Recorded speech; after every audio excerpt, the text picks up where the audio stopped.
Caleb Desnoyers devrait être le premier Québécois repêché dans le top 10 au repêchage de la LNH depuis Alexis Lafrenière en 2020. Gavin McKenna, on le sait tous, sera le premier choix au repêchage de 2026, à moins d'une catastrophe naturelle sans précédent. Les deux joueurs s'affrontaient à la Coupe Memorial à Rimouski et ton boy a fait le voyage de Montréal jusqu'au bas du fleuve pour voir ses deux futures vedettes à l'œuvre et tous les autres aussi.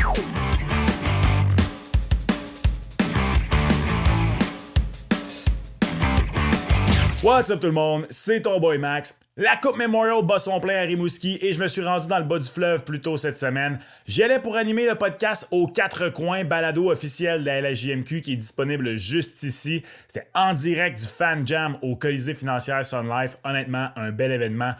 Bravo à toute l'organisation de l'Océanique de Rimouski et à la LHJMQ également pour l'organisation de la Coupe Memorial cette année. Personnellement, c'est la première fois que j'y allais. C'est une belle expérience. J'ai pu croiser d'ailleurs plusieurs d'entre vous. Très heureux de vous avoir croisé là-bas.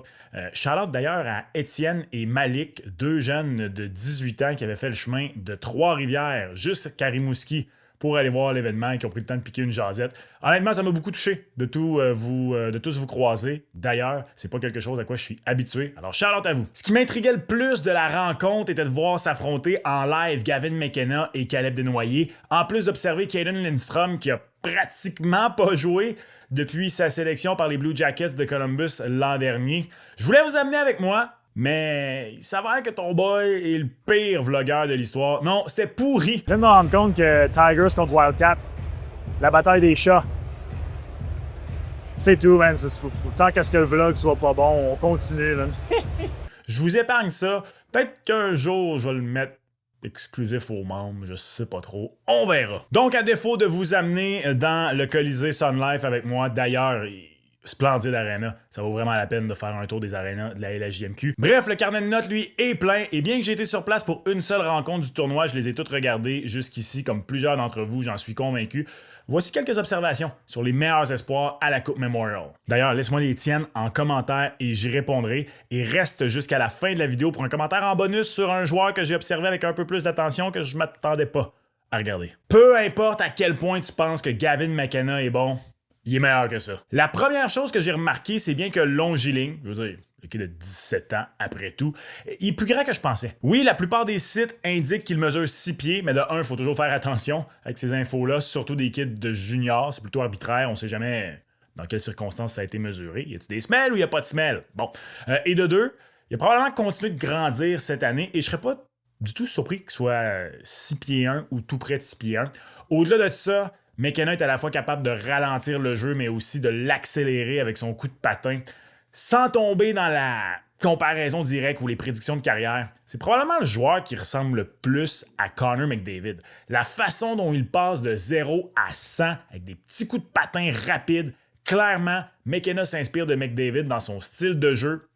C'est bien normal, je veux dire, pourquoi ne pas essayer de s'inspirer du meilleur joueur de hockey au monde. Et ce qui est impressionnant, c'est qu'il réussit à le faire. Il y a vraiment des moments dans la rencontre où je me suis dit que si on avait mis des chandails tout blancs d'un côté, tout noir de l'autre, pas de numéro, un scrimmage, là, autrement dit, sans savoir qui est sur la glace, j'aurais peut-être pensé que c'était un jeune McDavid qui était là. Et je l'ai vu de près, là. Je suis resté sur le bord de la bande pour pratiquement l'entièreté de la rencontre à observer certains des joueurs de près. Et c'est vraiment quelque chose qui saute aux yeux. D'ailleurs, pour appuyer le point, vous avez peut-être remarqué depuis le début du tournoi que McKenna réussit souvent à s'échapper. Il le fait contre les Wildcats qui a mené au premier but des siens. Du numéro 97 dans le nez. Où McKenna se situe-t-il en comparaison aux excellents premiers choix des dernières années comme Connor Bedard et Macklin Celebrini au même âge? C'est dur à dire.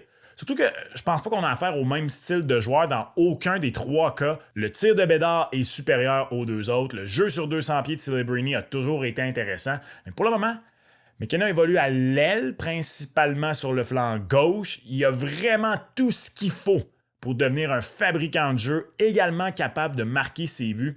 Je pense qu'en termes stricts de machine offensive, il a le potentiel d'être le meilleur des trois. Il serait le premier choix dès cette année, d'ailleurs. Aucun doute dans mon esprit s'il est admissible. Tout juste avant de poursuivre, si cette vidéo sur des espoirs de la LNH te fait cliquer sur une vidéo de ton boy pour la première fois, d'abord bienvenue. Ensuite, si c'est pas fait, prends 0,5 secondes de ton temps pour t'abonner. Un petit geste simple qui contribue grandement à la croissance de la chaîne. Et si tu le fais pas, c'est chill. mais sache que ce sera par ta faute si Caleb Desnoyers termine à Boston. Depuis le début de la saison, je comprends pas que Caleb Desnoyers soit pas plus haut sur les listes de recrutement.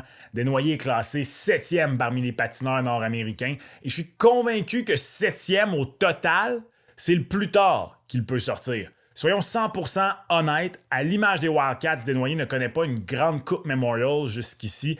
J'insiste sur jusqu'ici, j'enregistre cette vidéo à mon retour de Rimouski.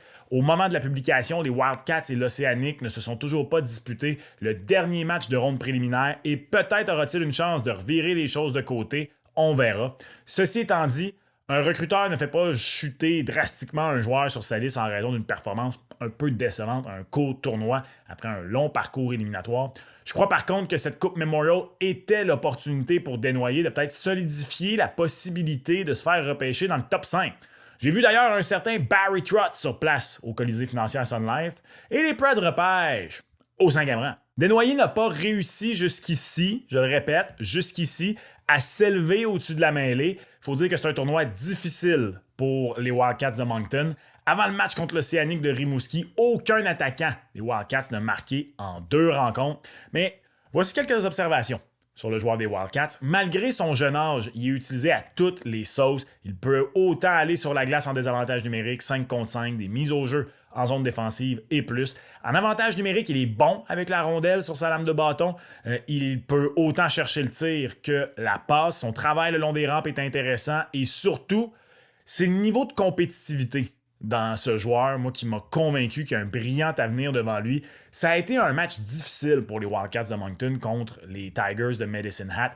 Il y a eu beaucoup de hauts, mais des bas aussi.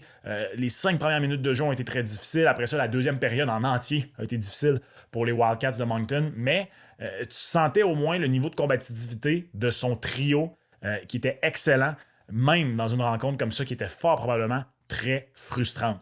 Oui, il est talentueux, mais ce n'est pas du tout un joueur qui s'assoit sur son talent. Bref, après l'avoir vu en personne, malgré une rencontre un peu plus difficile, je suis toujours convaincu. Je ne vois pas comment Caleb Desnoyers tombe plus bas que le 7e rang. Au 7e rang, ce sont les Bruins de Boston qui sont là, mais j'insiste, pour moi, c'est le plus bas qui peut tomber. Tout juste devant eux, les Flyers de Philadelphie. Imaginez un joueur comme Caleb Desnoyers sur un trio avec Matvei Michkov pour les années à venir. Il y a même certains parallèles que je serais prêt à tracer entre Sean Couturier et Caleb Desnoyers dans le style de jeu des deux joueurs. Sean Couturier aussi, là, surtout dans l'apogée de sa carrière, malheureusement, les blessures l'ont ralenti. C'était un des excellents centres dans les deux sens de la glace de la Ligue nationale de hockey, malgré le fait que ça a pris quelques années avant qu'il se développe côté offensif, ceci étant dit. Puis même les Flyers, devant eux, je viens de parler des Prédateurs de Nashville. Je pense que les Prédateurs sont un excellent candidat pour repêcher Desnoyers. Mais sinon, la possibilité de le voir aboutir avec le Mammouth du côté de l'Utah, c'est vraiment quelque chose qui ne me surprendrait pas du tout. L'Utah, je trouve que c'est une équipe qui a été chercher beaucoup de joueurs de talent ces dernières années. Il manque un peu peut-être de joueurs avec un peu plus de gabarit, ce qui est le cas de Caleb Desnoyers. Et personnellement, au moment où on se parle, c'est là où je pense qu'il va sortir. Un petit mot sur Caden Lindstrom qui n'a pas joué de la saison régulière et n'a disputé que 4 matchs de série. En plus de rater la première rencontre de la Coupe Memorial, Lindstrom avait été scruté à la loupe à Montréal au printemps dernier car on était plusieurs, puis je dis on parce que moi inclus, à croire qu'il serait le choix du Canadien de Montréal. Personnellement, c'est parce que j'étais convaincu qu'Ivan Demidov ne serait plus disponible. J'étais dans le champ, content pour le Canadien de Montréal parce que ça aurait été mon choix si j'avais pensé qu'il se rendait là. Je veux dire, je pensais qu'il sortait 2e. Lindstrom est un homme parmi les enfants. Et là, je parle pas en temps de domination sur la glace, mais strictement gabarit, maturité physique. Lindstrom s'est d'ailleurs engagé à aller en NCAA l'an prochain avec les Spartans de l'Université Michigan State. Il va profiter de la nouvelle réglementation qui permet aux joueurs de la Ligue canadienne de faire le saut en NCAA. Et honnêtement, je pense que c'est vraiment la chose à faire pour lui.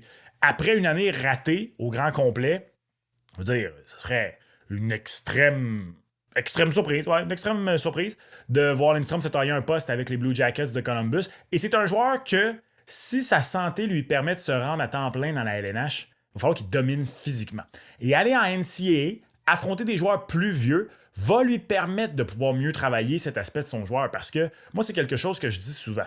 C'est une chose de dominer physiquement dans le junior, mais Quand tu es un joueur de 6 pieds 4 de 19 ans qui commence pas mal plus à avoir une shape d'homme, si vous me passez l'expression, c'est-tu vraiment si difficile que ça de bien paraître face à des joueurs plus petits et surtout moins matures physiquement de 16-17 ans? Moi, je pense que poser la question, c'est y répondre. À partir d'ailleurs à ce sujet, j'étais sceptique au début de ce que ça voudrait dire pour le junior canadien que ces joueurs puissent aller en NCAA.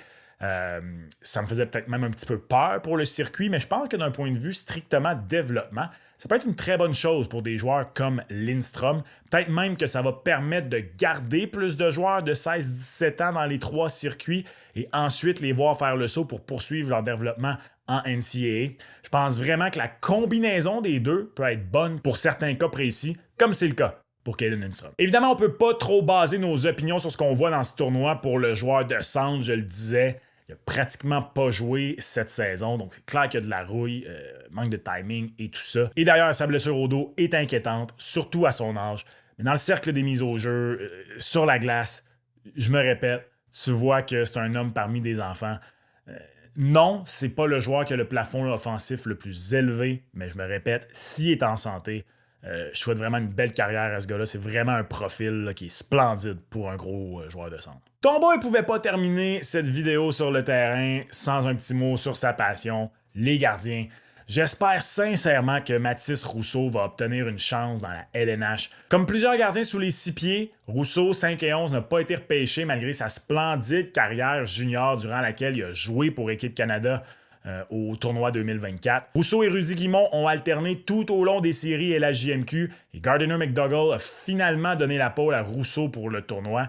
Je comprends que les équipes veulent des gros gardiens devant le filet de nos jours qui permettent plus facilement de jouer les probabilités. On a un gros mur, un bloc monolithique, on bouge pas beaucoup. Mais Rousseau est safe, confiant devant son filet, il bouge bien. Et dans un match où ça allait parfois très très vite offensivement pour Medicine Hat, oui, il pouvait être pris hors position, mais il fait des arrêts clés, il est extrêmement combatif et il prouve depuis plusieurs années que c'est un gardien sur qui tu peux compter pour gagner des championnats. Et ça, en tant qu'ancien petit gardien, bon, on dit que ça me fâche. Small goalies are people too! Puis d'ailleurs, 5 et 11, c'est pas petit! Bon, ok, je suis rendu 6 pieds 1, là. C'est pas grave, j'ai grandi sur le tard, ça me fâche. Voilà mes observations sur quelques joueurs que j'ai pu voir en direct à la Coupe Memorial. Qu'en penses-tu? Où crois-tu que Caleb Desnoyers va être repêché dans un mois? Laisse-moi savoir en commentaire. Tu veux écouter une autre vidéo de Tomboy parce que tu as apprécié ce que tu viens de voir? Clique juste ici. Et ben, comme toujours, on se reparle. Ciao!